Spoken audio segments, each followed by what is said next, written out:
Donc, salut à tous. L'objectif, c'est de déterminer cette intégrale. Alors, on remarque que x ici qui multiplie expo de x n'est pas la dérivée de x. D'accord? Donc, comme x qui multiplie exponentielle n'est pas la dérivée, je vais être obligé de procéder, par exemple, par intégration par partie.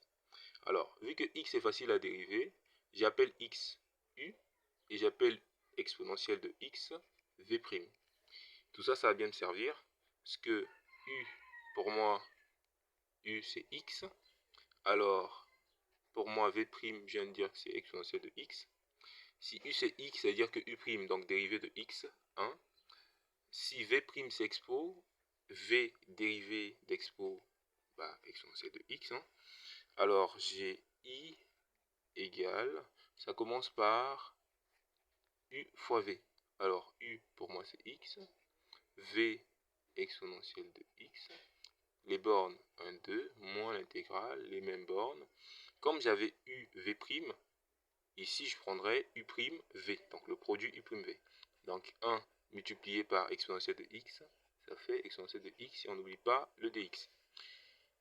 Je commence par remplacer par la bande supérieure, donc je remplace x par 2, donc j'aurai 2 expo de 2, la formule dit moins, après on remplace par 1, donc expo de 1 ou tout simplement expo. Moins, la primitude exponentielle de x étant connue, j'ai donc,